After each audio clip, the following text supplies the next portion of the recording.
I told you I'd started out on a light note. There you go. Well, welcome everybody. It's great to have you with us tonight. We look forward to a fun evening. I think it'll be educational and in the spirit of Uncle Dave Macon and what's been going on with music around here in the last week or so, I thought it was kind of fitting that we bring in some music into the building and have some entertainment tonight. And let me correct John's name. That's John Florida. Another guy I think may have been. Hey, it's John. I think another guy may have been. You got it right. If my history's right. But I was always more interested in your wife anyway. Oh, well, what are you on tonight? Pepper. Pepper. He's had too much pepper. But as you guys know, okay, we've recently had Bart Walker, who taught us a lot about the radio station here in Murfreesboro. We learned a lot about radio. Andy Womack taught us a lot about Vietnam and his experiences there. And of course we had Ray Seddon here a few months back, and she, she's taught us what it was like to be out of this world. So so we're very fortunate to have had really great speakers, and tonight is no exception. Tonight we've got Mr. Tim James here, and I affectionately refer to him as TJ. And I'll put my list away, and hopefully he'll do his list here in a minute. But TJ is he's been nominated for Grammy Awards and all kinds of awards, anything you can do in songwriting. And my historical comment on him, and I don't know if he includes this in his spiel, so I'll go ahead and spill it before he does. But he was the last Marlboro man, and so he left town after high school and told us all he was going to go to Hollywood and become a model, and we're kind of like, how many guys did y'all go to high school with that said, I'm going to become a model? Well, he goes out there, and sure enough, it's not long before we start seeing TJ in magazines and stuff saying Marlboro Man, and we were pretty dang impressed. And then the government came along about a month later and said no more advertising. So that was pretty much the end of the Marlboro Man, I'd say. So we closed it down. The last Marlboro Man. but I'm sure y'all would rather hear him than me. So with no further ado, please welcome Tim James. All right.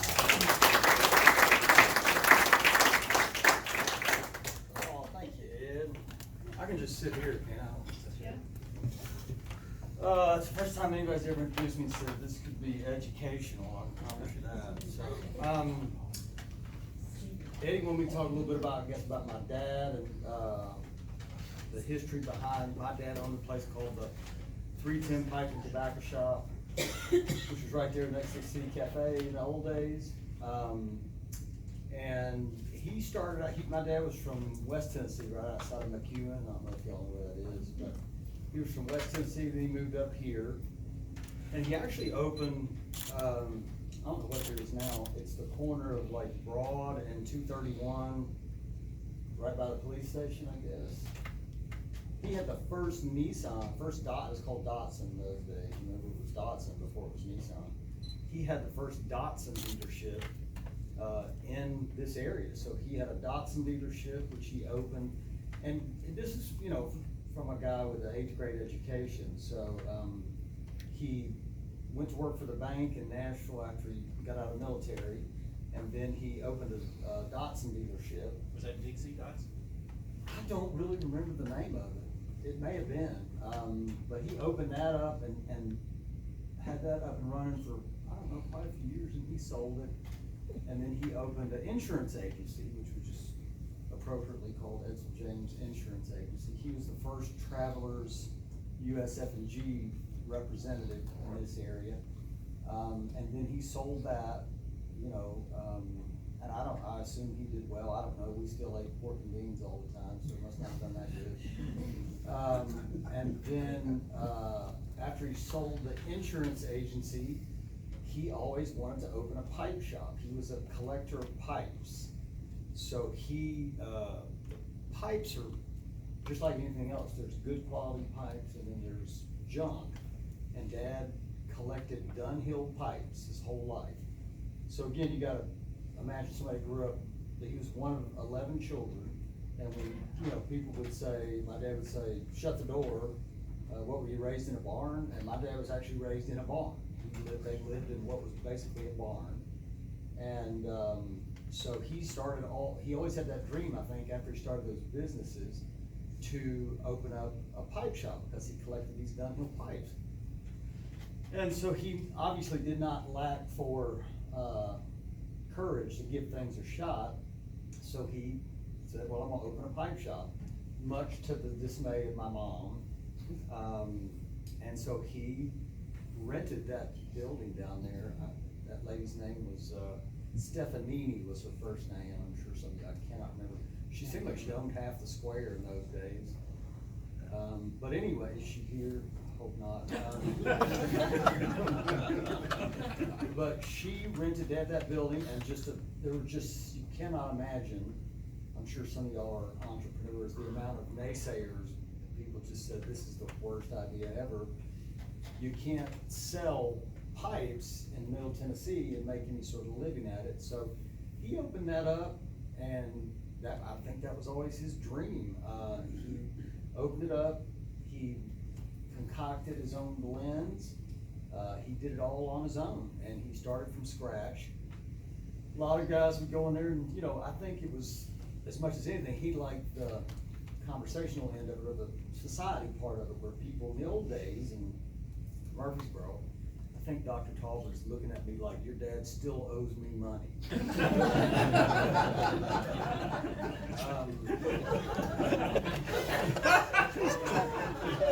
That's not out of the realm of possibility.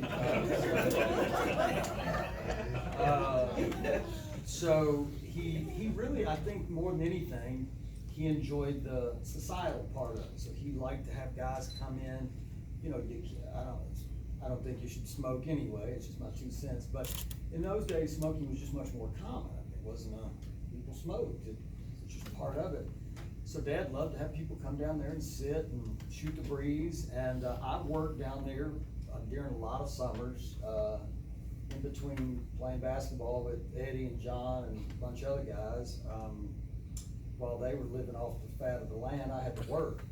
And I'd go down there and they come for money, see? And so I went down there and worked after schools and during the summers. I think, I've never said it out loud, I think my dad probably wanted me to take over the family business, but it wasn't really a family business, you know what I mean? It was just a little small pipe and tobacco shop. So he eventually just decided, when he got to be probably, he was in his late 60s, when he said, well, I'm gonna sell it. And he sold it, and I can't remember the guy's name, they kept the tobacco shop, still kept the name, and still made the blends and sold the pipes, retail, and kept it up and running for a while. And then again, I think due to the changing times, they eventually sold it, and I don't even know what it became. I'm not sure what it is now. I'm not downtown very often, to be honest with you. Things have changed so much. I can still, my buddy owns that restaurant called The Alley. If y'all ever get a chance, you should go there, it's good, but that was a free plug on my part, so maybe I'll get a free meal. But my dad would give me the deposit, on Friday, and I would walk across the square down to the bank, which I think was where The Alley is now. I can't think of the name of the bank. But those were good times, and I think that I look back and certainly miss them, but there's nothing you can do about that. This is a changing place, and that's just the way towns are. There's just not much you can do about it. I did live in LA. I've told Eddie, and I tell Shane McFarland, big cities have big city problems, so be careful. But he loved what he did. He got cancer, oddly enough, he got cancer when he was about 85. He went to the hospital, and they said he's got congestive heart failure, and then they came out and said, no, he's got lung cancer. So, which was weird because he had smoked his whole life, and then I don't think that had anything to do with the cancer. They just said, you have lung cancer. So but he died at home. We're not gonna make it forever. That's part of the deal. So he had several successful businesses. just the nature of the game itself changed so much, because pipes used to be worth something, especially the ones Dad collected. He had 350 of them, which were Dunhill pipes, and he didn't sell those. Those weren't in the shop. That was his collection. And of course, again, if you grew up one of that many children in poverty in West Tennessee, he didn't know that how times would change. And so he used to always say, well, you boys will have those pipes, and once he died, the pipes were worth 1/3 of what he thought. It's just the way times changed. Discretionary income went down. People didn't have that kind of money to buy that kind of stuff, and then smoking, yada, yada, yada. So, he went out the way he wanted to go out. He lived to be 86 years old. I hope all y'all live that long. I don't, there's no guarantees, that's for sure. So, I did leave here. I don't know if I was quite the Marlboro man, but I went to Martin College. Anybody know what Pulaski is? I went to Martin College for a couple of years. I went to MTSU and flunked out, and me and academic, I knew the longest 3 years of my life was the 6th grade at Mitchell Nielsen.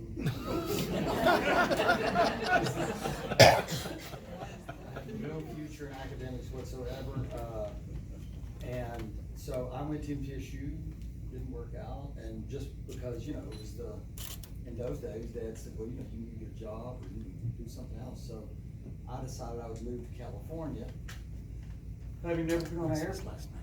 So I got on an airplane and went to LA, and kicked around for a few years. Eventually, I got into sales. I was in medical sales, and then I got into pharmaceutical sales. Now, I know I'm a musician. It's not the kind of pharmaceuticals you think. I sold Robitussin. I was the Robitussin sales guy for A.H. Robbins. So I did that for a few years, but then one day it kind of hit me. I said, I'm not going to spend the rest of my life selling Robitussin. I'm either going to take a shot at something I love, or I'm not. And the way that goes back to my dad is, my dad would sit around and pick. He was not by any means a fantastic guitar player, neither am I, but he had 3 Martin guitars. And for any of you that are guitar guys, that's pretty much the top of the line guitar, which is why I have Gibson. No, this is a great travel guitar, but I have a Martin, which was Dad's, but they're fantastic guitars. He would sit around and pick, and Mom and Dad would sing, basically all they ever sang was either like Eddie Arnold songs or hymns, And so my older brother and my younger brother are as good my older brother's one of the best guitar players I know. He works at Nissan, but he's a great guitar player. The one thing that you have to, I got this from my dad, 100%. One thing you have to have, no matter what you do, if you do it independently, is that you have to have intestinal fortitude. And I could use another word to describe it, but I won't. But you're gonna get rejected exponentially more times than you ever get a thumbs up. So I knew that. My dad always said, you can do whatever you wanna do, you're gonna have to outwork those other guys. So that was sort of the approach I took when I finally made the decision to get in the music business. I just ate before I came here. I knew I was gonna get rejected. I didn't have any question about it. I lived in California. I'd quit my job. I had a Mulligan wife. Nobody's a golfer, are they? Mulligan's a do-over. But that killed in San Jose this weekend. I don't care if you all like it or not. I've done it so many times, I don't even. But she was an actress. And she was on a TV show, and so she was one of the first people that, when I was working in sales, she said, you should quit your job and try to pursue music, because you're really good at it. And after about 6 months of, making $100 a weekend, she was like, you gotta get a job.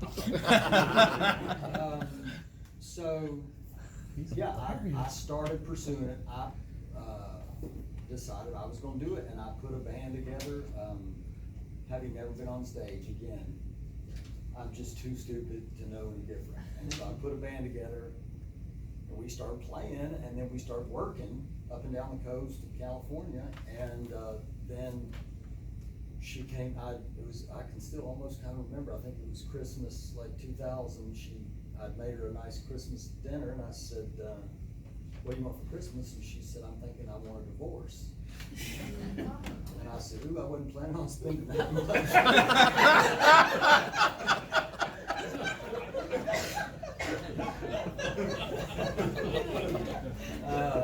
No, I'm kidding, that's not the way it happened, but that's a good joke. You got it, yeah.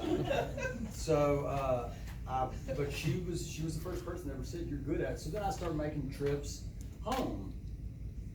And you gotta remember, if you're in your, late 30s and you're setting out on a new journey and you quit a job that most people would kill for, everybody, I assume everybody, probably other than John, most of my other, friends were Gary Barton. Y'all know Gary Barton cuts grass. Gary Barton, I always bring it up to him.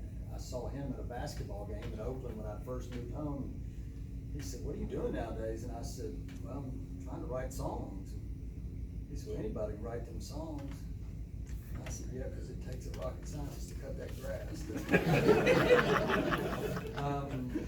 You get, of course, I made trips home. I would come home and stay with mom and dad and come up to Nashville, every single day. And you go pitch songs to publishers. That's what you do.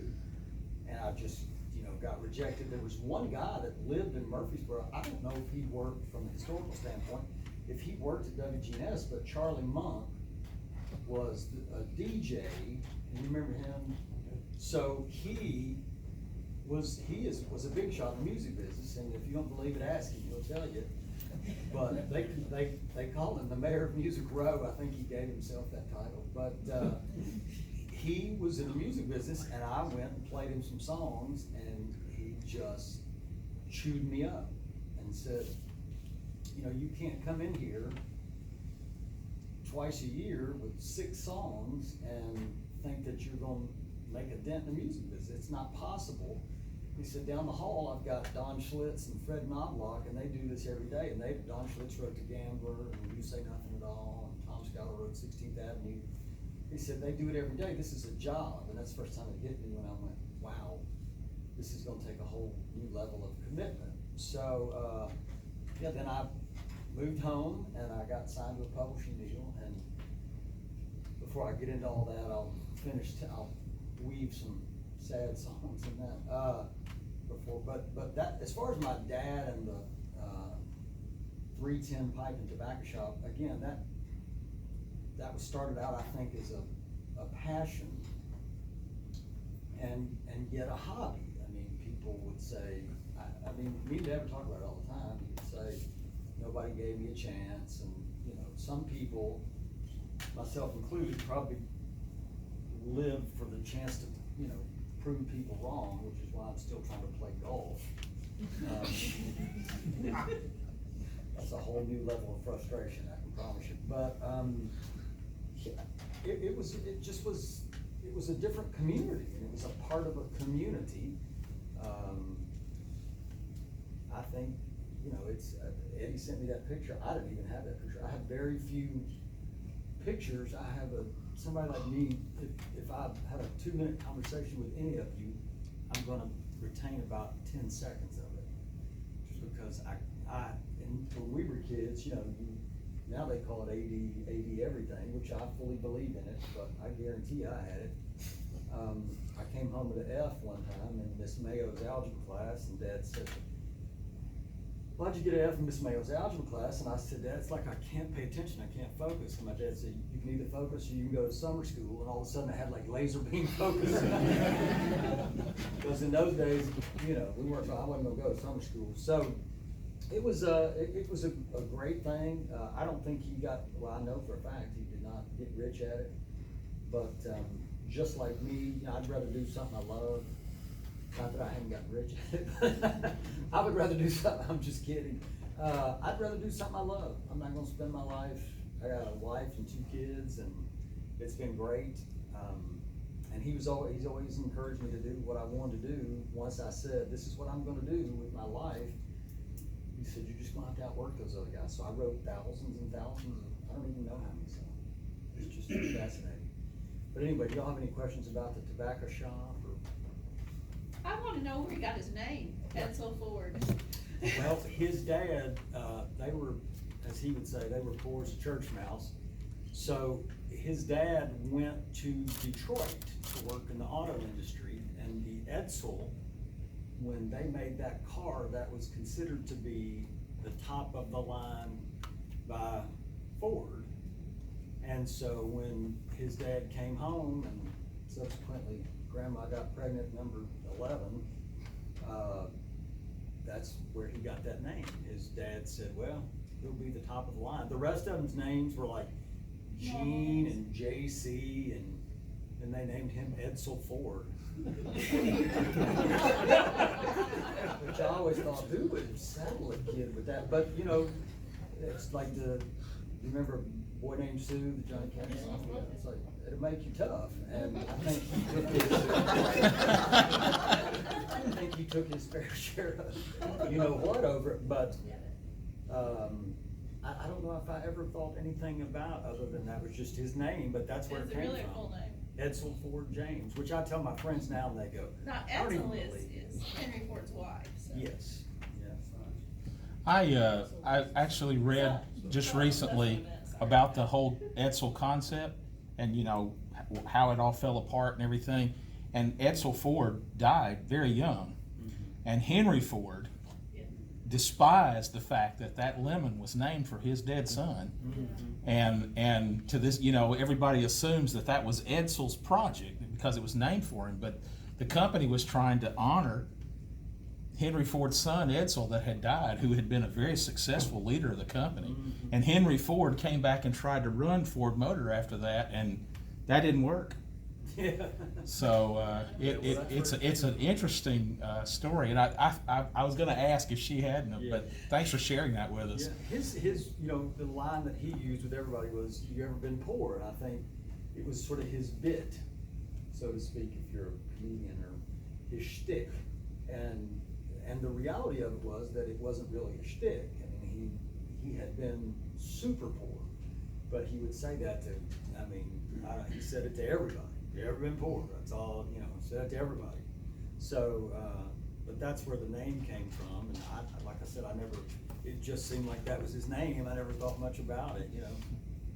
Well, speaking of names, the name 310, from where did that derive? That was his favorite and sort of the namesake blend. So he would have 310, and then he had 312, 316. They were all made of different, you know, types of tobacco. I can't recall what the actual ingredients were, but he had these different names. And when he first started it, his favorite one was the 310. So he said, I'm gonna call it the 310 Pipe and Tobacco Shop. So that's where that came from. Wow. Yeah. Tell us about your Oakland High School days. Did we go to school together? 78. Yeah. What's your name? John O'Neill. Oh, hey, John. I had this mail too. You did? Yeah, I don't think I flaunt, but. I don't know if there's a ton to tell. Again, you have to get, if you're in this business, at this point, I imagine if you're a city councilman, you have to get used to people talking about the downside of things. And you just, the rejection or the, you know, it becomes something that you become almost immune to. So that started for me, and I'm so dating myself. So my freshman year, Jack Jolly was the baseball coach. And I thought I was pretty good. And so I went out for the team. Of course, we all, you know, everybody played Little League and so forth and so on. I'm trying to think of who the little, Hal Arbit, remember the hub that was on the square? On the other side of the square? I would go down there and sometimes and listen to, I was fascinated by Mr. Arbit, I have to be honest with you. He was a Jewish man from Brooklyn that lived in Murfreesboro.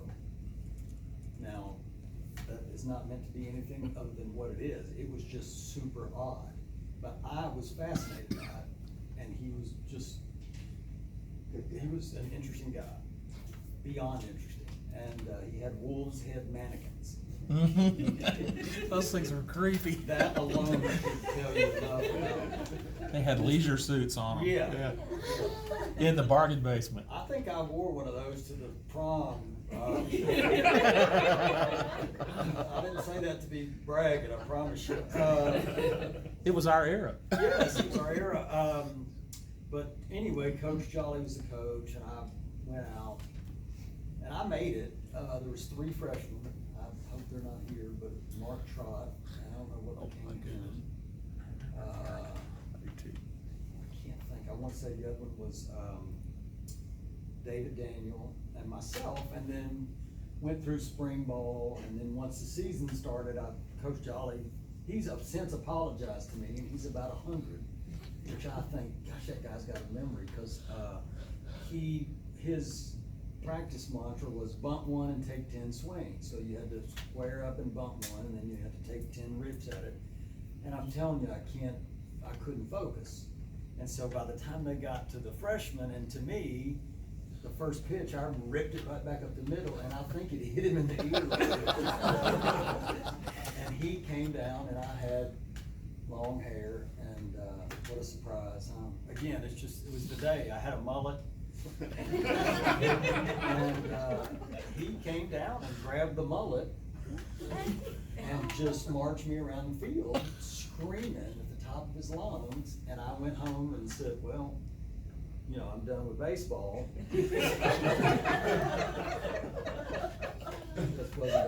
I'm not good at taking direction, I promise you. I'm gonna ask you a question. I can't remember you in Oakland, but do you remember Mr. Francis? I'm Mr. Francis from Oakland. I do, yeah. Oh, you do? Yes, sir. Yes, sir. Were you ever in my class? I can't remember. Well, if I was, you'd probably remember.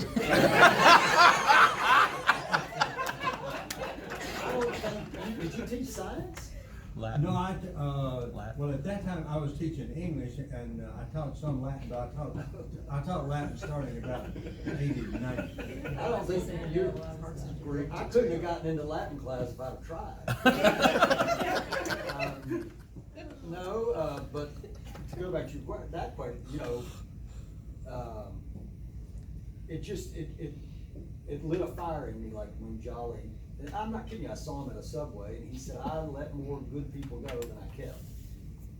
There's nothing you can do about that kind of stuff, you gotta let that go, but the part that I would assume that some of which gave me the gumption to try anything was, probably had more to do with Dickie Thomas than it did anybody, just because John played for Lee Pate.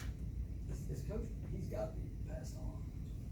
Yeah, so I didn't play by the rules. I didn't want to do much anything by the rules. So I'm not bragging, I promise you. So the clips I watched were like Pete Maravich or somebody like that. So I didn't care a thing about making that boring over and over, same boring game. So I had made it all the way up until like a week before the season started. Is Dickie Thomas relatives here or anything? I don't know, but I know you, I just can't place you. But he decided to cut me, and it made me so mad that I said, this was not my freshman year, this was my senior year. So I had gone out as a freshman, and about the first time I whipped it back over my head, he said, you're out. And so then my senior year, he cut me, and it just made me so mad. I can't really describe it. And so at that point, I made a decision that I was going to play in college. Well, I wasn't, you know, my friends, I ended up playing at Martin College, that's where I played. My buddy said, well, you played, but they never even washed your jersey. But, and I think I think Eddie, it was me and Eddie and a bunch of guys, they dropped me off there after we'd been to Florida on about $12. One of the guys, it was the sun was coming up and we wrecked my parents' car. Yeah, now you see why I moved to California. I mean, we didn't wreck it, but we scratched it up, I guess. And Brian Cole looked over, and as the sun was coming up, they're all asleep, and I got out to go back to college, and Brian Cole looked around, kind of blurry-eyed, and said, well, heck, man, anybody could play here at Moosehead Tech. But I actually, when I graduated from Oakland, I stayed out of school for a year and worked at Paramount Packaging at night, just so I could train during the day. I'd seen Rocky, you remember the original Rocky? So I would drink, you know, raw eggs and stupid stuff, and I trained, that's all I did. And then Coach Earl was a friend of the family, you know, Coach Jimmy Earl. And so I called him, and I walked on over to MTSU and walked off the same night. That was way out of my league. I mean, they had guys that had played, you know, ended up playing. Jerry Beck played for the Bucks, I think, but they had good players. But he told me to call Dan Trotter at Martin College. So I went down there and he said, well, I'll keep you. So, and you know, that was when I'd said, well, I set out to do something. And I did it. But then, like I said, I stayed there for a couple of years, and then I came back. But you know, this job is a job where you get, like I said earlier, so much more rejection than you ever get, you know, acceptance. But it's been good for me. I have no complaints. But it took a tremendous amount of work. So, but I do remember you. I mean, it's been I saw Carol Lawson the other day. You remember Carol Lawson? Mm-hmm. Yeah, I wouldn't have gotten into Latin, I can promise you. What part of the county is your father? Where did he live? Where did we live? Rutherford County, yes. Well, we lived in several different places. I don't know if you're downtown Murfreesboro or No. Howard County. Well, I was born across from Hobgood on Jupiter Place. In Murfreesboro. Yeah, and then we, always, you know, for the most part in town, but we went from there to, we lived out on what is Brinkley Road, you know where Brinkley Road is, out 96? And we lived out there, we lived on a hog farm for like 5 years, which was, you know, it was great. At the time, I didn't have to get up at 5:30 in the morning and feed hogs, but who does when you're 13? And then we moved to Mitchell Nielsen, which is where I probably originally met Eddie on, I can't think of the name of those streets, Woodmont. And then Wood Hill. Wood Hill. Yeah, so we lived on Wood Hill, I think, for just like a year and a half, and then we moved to where my parents ended up staying, which is over on Cherokee Court. There was only, in those days, as y'all know, there was only 2 subdivisions, Riverview and Park Manor.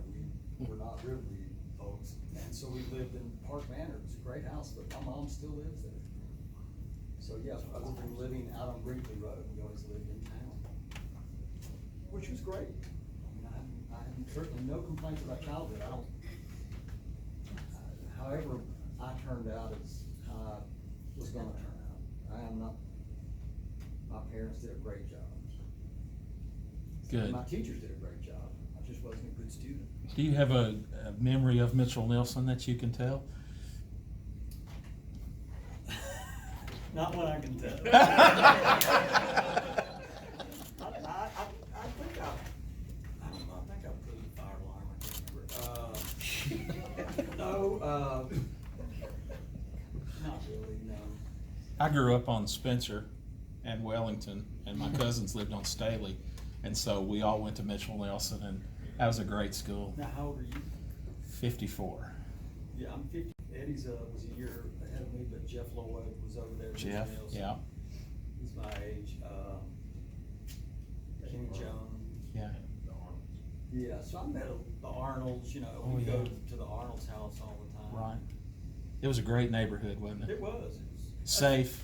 Probably one of the things that I miss the most is, you know, neighborhoods. You know, we just built a new house on Siegel Road, which my wife is the athletic director and basketball coach at Providence Christian Academy. So, we lived for the last 10 years out off Veterans Parkway, back up in the woods on Shores Road. And we just moved over there so we could be closer to Providence, but not my favorite by any means. It's just, you know, I'm sure, we did the same to some degree, but the kids that, go up and down Siegel Road, it's like a racetrack.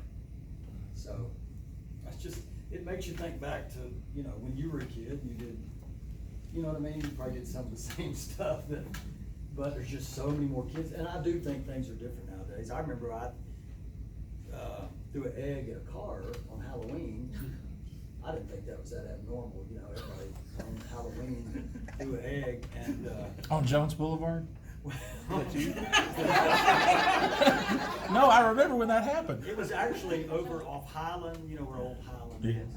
And it was Abe White. I don't know if y'all know Abe, he's a musician. But it was, I just can clearly remember there's like 3 or 4 of us and threw the egg and the guy, hit the brakes and we took off running and he caught us all. And you would think your friends would, protect you and the guy They all was like, pointed at who you. threw the egg? And they went, he did. And the guy, I can still remember him, I know his name, but he was a couple of years old, he was rough. But he whipped out a switchblade and he said, get in the car. And I said, this is not gonna have a good ending, I'm 13. And we went to the car wash, I can't remember which car wash it was, but I scrubbed his car. He took me back, he said, now get out. That was the end of that. That's the last egg I ever threw, put it that way. TJ, how long was your mom and dad married? Did your dad ever give you any advice on how many years they were married or anything? They were married 52 years. When I play, I wrote a song called Love Like Crazy. Are y'all country music fans? Yes. Yeah. I wrote a song about my parents, and it was after my dad died, but we were sitting there talking and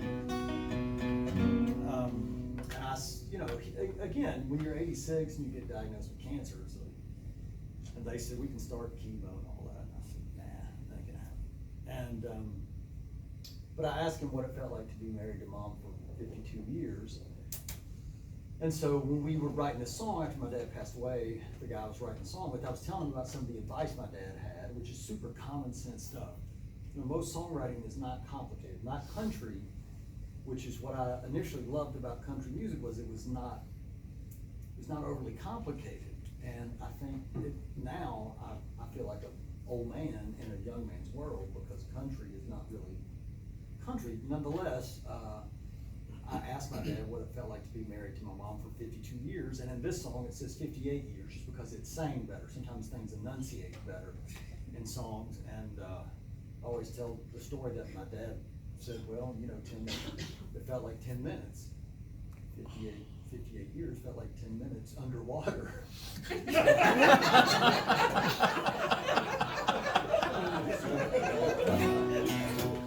That was pretty much, no, he didn't, I don't know that he had we had a lot of great conversations. We hung out together, we spent a ton of time together. I can play the song is about as descriptive as I can be.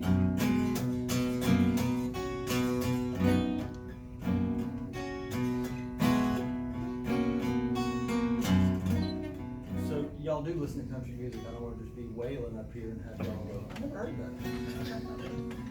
And Mr. Francis is probably going, I can't believe that kid made some of them. They called him crazy when they started out. Said 17's too young to know what love's about. They've been together 58 years now. That's crazy.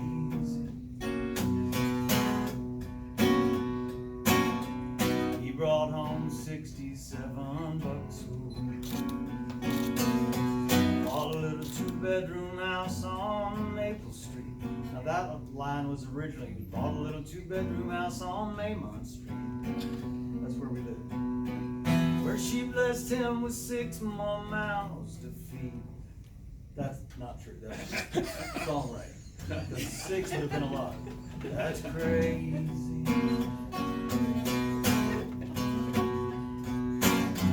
Just ask him how he did it. They say he pulled up a seat. It'll only take a minute to tell you everything. Be your best friend, tell the truth. Overuse I love you. Go to work, do your best, and don't outsmart your common sense. Never let your praying knees get lazy. Love like crazy.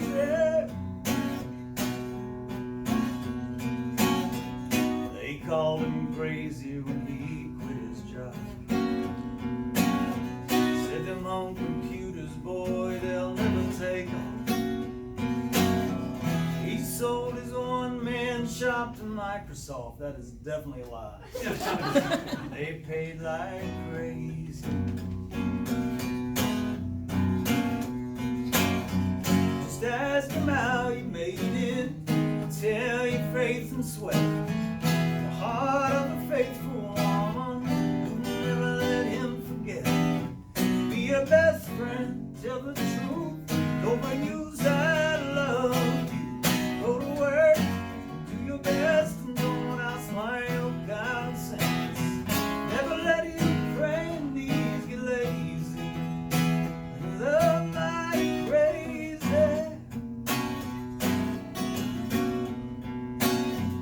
Always treat your woman like a lady. Never get too old to call her baby. Never let your praying knees get lazy. Love like crazy.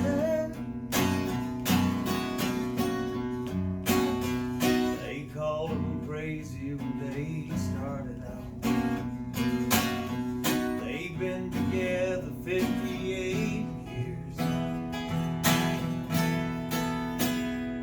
Ain't that crazy?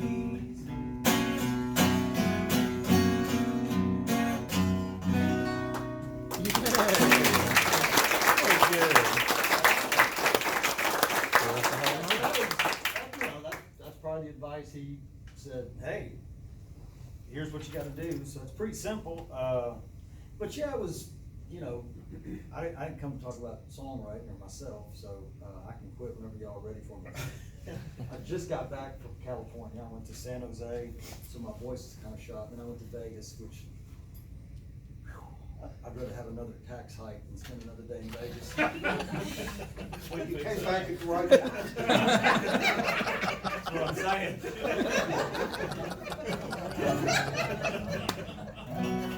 Only you got the joke, Walter. But anyway, yeah, so I've had that was #1 song in 2011, which is odd that song is the longest running song in the history of the Billboard charts. So the Billboard charts is how they keep up with, you know, what place the song is. So that song was #1, which oddly enough, it took the place of a song, or replaced a song called Bouquet of Roses, which is a super old Eddie Arnold song. Now what's super weird about that, or not weird, however you choose to look at it, is that was Dad's favorite song. So it's kind of, you know, weird, but not weird. But this is a song I wrote when I had been out there and realized, you know, life is short and you gotta get your priorities straight. So this was a song that I wrote with a guy back in probably 2002, something like that, 2001, 2002. And again, after, you know, having everybody say, don't you think you need to get a job? You'd be surprised how many people were your friends all of a sudden, wouldn't you? It starts working out. People that you didn't grow up with say, oh yeah, we grew up together, I always liked him. No, you didn't. That is a common theme in my life, I'll promise you. But this was the #1 song for Toby Keith. It was, so again, you gotta remember, I went from, and one of the things people don't understand about the music business is that people come here and sacrifice years to ever have a song recorded, much less have a #1 song. So I'd only been here about 2 years, back from LA. I'd worked painting houses, and I got a publishing deal. All songs have publishers, just like any copywritten material. All those books, if you look on the back, except those Eagleville High School yearbooks, most books, all books have publishers, and so songs have publishers. So I got signed to a publishing deal. And then I wrote this song, and then I'd been out of that deal for a while, and then just thinking, I made a huge mistake. I just thought, what the heck have I done? And my first wife was an actress, and my mom she loved her because she was an actress. She didn't care whether I loved her. She was like, oh, she's on TV. And so I wrote this song with a guy, and Toby Keith recorded it, and so I went from having painting houses to having this be #1 for 5 weeks. So that's pretty good.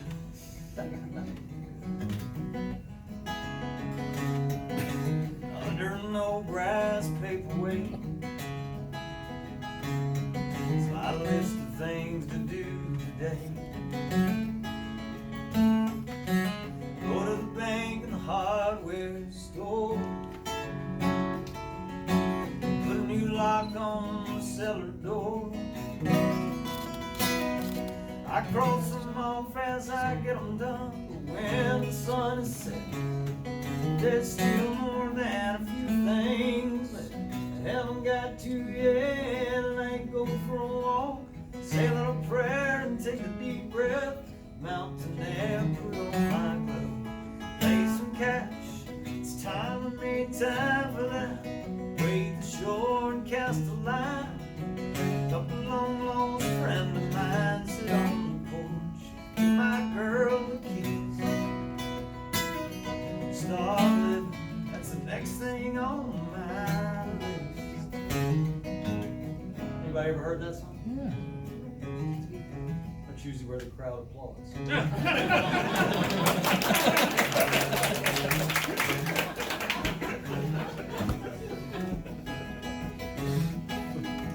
It wouldn't change the course of fate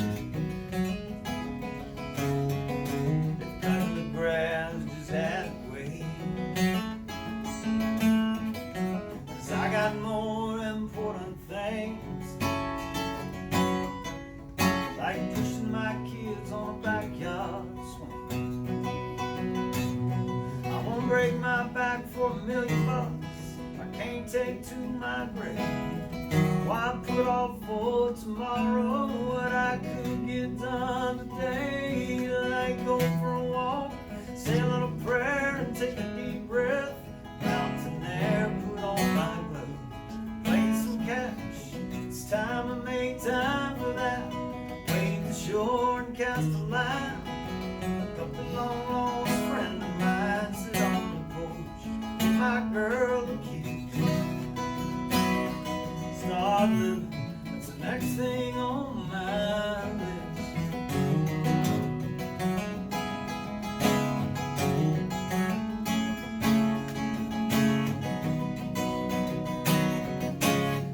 This line is raise a little, I'm gonna say cane, raise a little cane, laugh till it hurts, put an extra 5 and play at church, call up my folks just to chat. It's time that I make time for that, stay up late and oversleep, show what she means to me, catch up on all the things I've always missed, start living, that's the next thing on my list.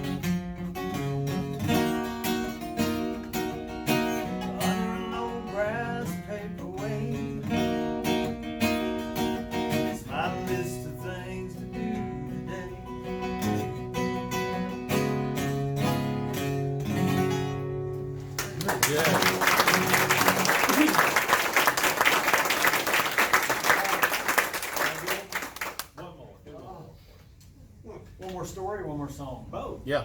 Oh, I'm sure y'all are tired of my story. Some of y'all are probably going, he's a heathen, and I'm gonna go home.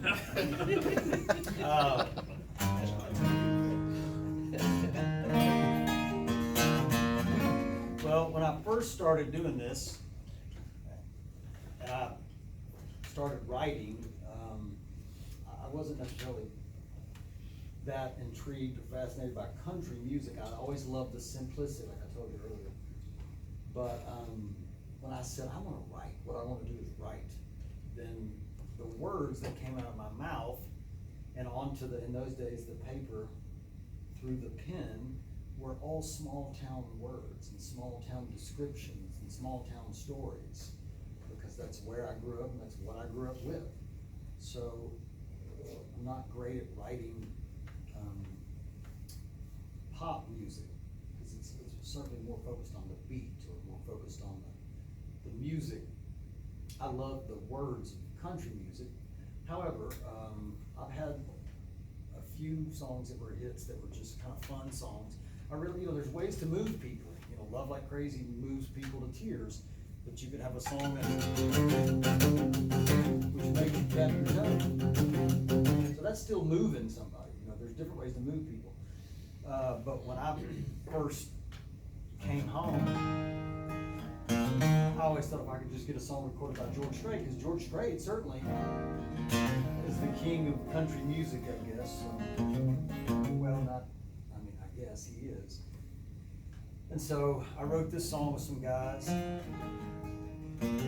and it's just the process is you just show up and go to work. I don't have to be there at 8 o'clock, I promise you that, because I was not gonna be good at that either. People used to say to me, why did you join the military? And I was like, I don't want to get yelled at by anybody, so I'm not gonna go. God bless those that did, and I'm thankful for them.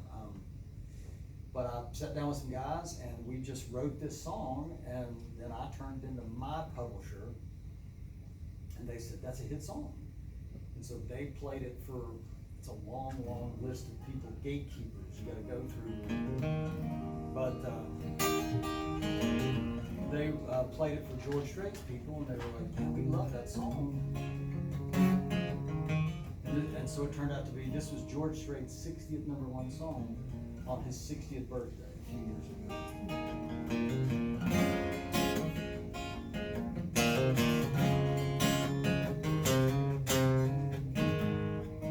I can remember the words. July moonlight shines, your pretty little head on my shoulder, pulled over on the side of the road. Oh my God, you're something like nothing I've ever seen. If I'm asleep, let me dream. Baby, fall into my kiss. It should just happen like this. Trusted so much that there's no one else but us. And this moment says it's alright, 'cause that's all we have in this life. Baby, drink up this love, give it all we got tonight. Summer honeysuckle leaking through a roll down window. We both that seat laid back, anything can happen. So imagine it never ends. Just close your eyes and you can see we are where we're meant to be. Baby, fall into my kiss. It should just happen like this. Trusted so much that there's no one else but us. And this moment says it's alright, 'cause that's all we have in this life. Baby, drink up this love, give it all we got tonight. Yeah, give it all we got tonight.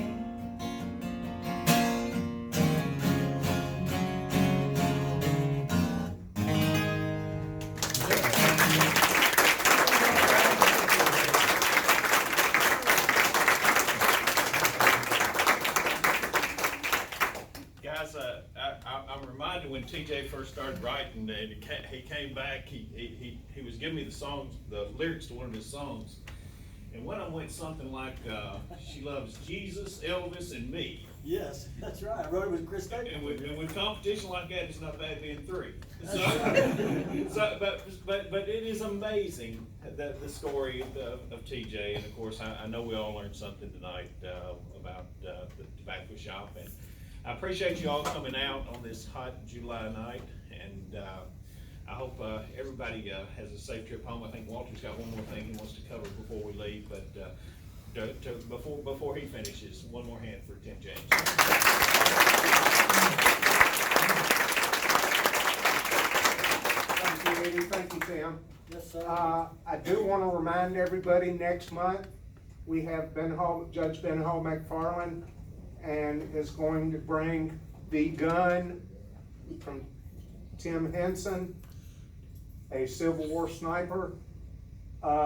It is my understanding that we have had communication from across the mid-state.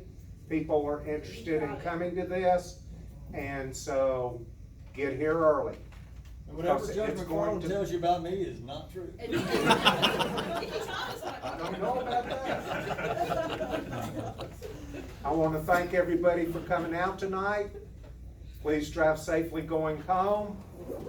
And Jennifer, thank you for your membership. We appreciate it.